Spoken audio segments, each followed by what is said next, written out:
কথাগুলো শুনতে খারাপ লাগতে পারে, কিন্তু বাস্তব কিছু কথা বলছি শুনুন। পকেটে যখন টাকা থাকবে, আত্মীয় স্বজন বন্ধু বান্ধব কতজন চারপাশে ঘুরঘুর করবে, আপনি কাকে রাখবেন আর কাকে বাদ দেবেন ফ্রেন্ড লিস্ট থেকে আপনি নিজেই ভেবে পাবেন না। আর যখন সময় খারাপ চলবে, যখন কঠিন পরিস্থিতিতে পড়বেন, কেউ থাকবে না পাশে। এই যে এত মানুষ চারদিকে ঘুরঘুর ঘুরঘুর করছে, কেউ থাকবে না ভাই পাশে। থাকবে কি জানেন?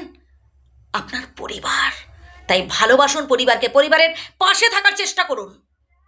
নাম্বার 2, রূপ যৌবন অর্থ এসবে না বেশি ভরসা করবেন না, ভরসা করুন নিজের কর্মের উপর।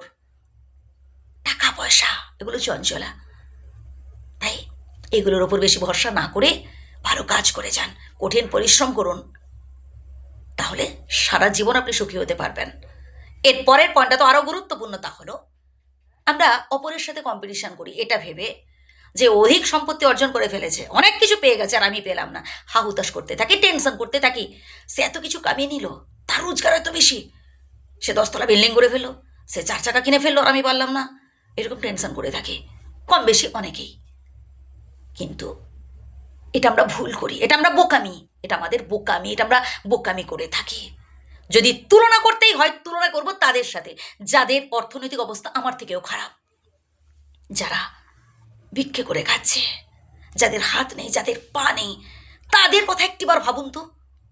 ভাই তাদের থেকে তো ভালো আছি। পারলে যতটুকুন অর্জন করেছেন, যতটুকুন ইনকাম করেছেন আপনার সামর্থ্যের মধ্যে আছে, তার মধ্য থেকে অপরকে দিন না।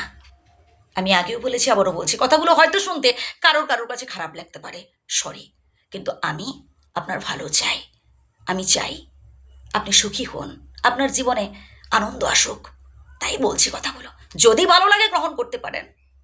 শেষে জাস্ট একটা কথা বলবো, সেটা হচ্ছে অল্পে সন্তুষ্ট হন ভাই। যতটুকুন আপনি অর্জন করতে পেরেছেন তাতেই খুশি থাকুন।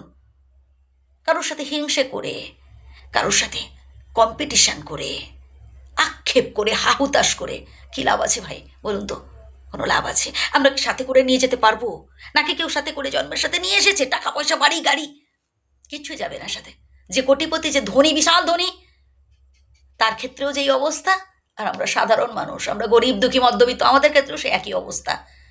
তো কেন এত আমরা টেনশন করছি, কেন এত আমরা ঝগড়াঝাটি করবো বলুন তো? ভাই ভাই ঝগড়া, প্রতিবেশী ঝগড়া কেন?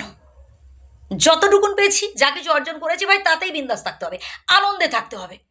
আমার কথা হচ্ছে এটাই, এটাই আমার অহংকার, এটাই আমার গর্ব। আমি যতটুকুন অর্জন করতে পেরেছি, এটাই আমার সুখ। কারোর সাথে হিংসা করবেন না, কারোর সাথে অন্যায় কাজ করবেন না, মনটাকে আনন্দে ভরে রাখুন, ভালো থাকবেন।